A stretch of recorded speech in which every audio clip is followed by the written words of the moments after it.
Hey guys, it's Ross Hardy from the Hardy team at Remax Marketing Specialists, and I'm going to try and answer one of the more misunderstood questions in the real estate market at the moment. Now, we know we're in a market where home prices keep on rising with seemingly no end in sight, and it's causing people to ask the following question, which is, are homes still affordable in the current market? And the key to understanding this, guys, is to differentiate between the prices of a home and a cost of a home, or the affordability of a home. Because when you look at just the price of a home, there's going to be some sticker shock for sure when we're seeing these types of prices out there, but it's not the only factor that determines home affordability.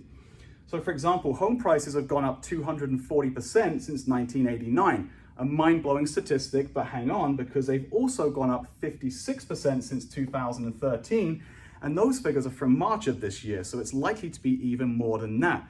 But hold back from the sticker shock, because let's consider not just home prices, but also the mortgage interest rate, because the majority of people are going to be getting a loan on a home, and the interest rate is what determines how high or low the payment will be. Also look at the mortgage payment amount. Now, of course, the amount relative to the income is an important consideration when you're considering affordability, because if the monthly payment stays the same across a decade, but the average income goes up, that's going to increase affordability as well. And finally, we have to adjust for our friend inflation over here as well. So let's see how that affects everything here and break it down. I'm going to dive into the first graph here. And this looks at the median home price of existing resales in the US market. Now you can see, like I said, since 1989, they've gone up well over 200%. They've gone up, like I said, over 56% since 2013, which looked like they're going to be a generational low. So congratulations to the folks that bought then.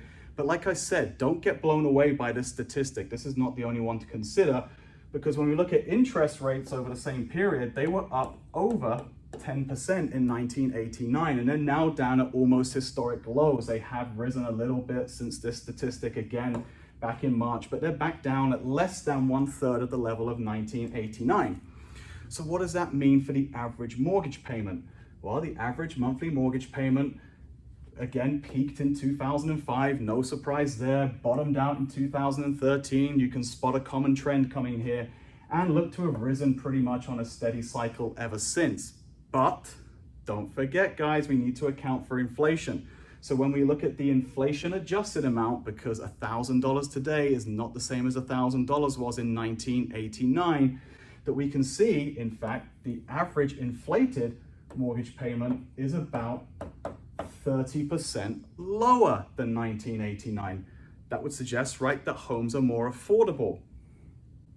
This figure is backed up when you look at the National Association of Realtors Home Affordability Index. Now, what this does is it looks at the price of a home, it looks at the mortgage payment, and it looks at the mortgage payment as a proportion of income.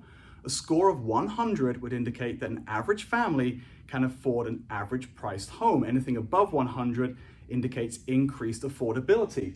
The current affordability rate, 174, which is as high as it's been at any period since 1990, with the exception of the real bomb of the real estate market when there were lots and lots of distressed properties that flooded the market. Again, congratulations to the generational low buyers of 2013. But other than that little blip in the market, the home affordability has never been higher in the last 30 years than it is right now. And finally, let's consider one more factor, which is, what is the alternative to home ownership? How about renting? When you look at the proportion or share of income spent on housing, we can see that pretty much across the board, it's 10% more of your income to rent than it is to own a home. Does that sound more affordable? I don't think so, right?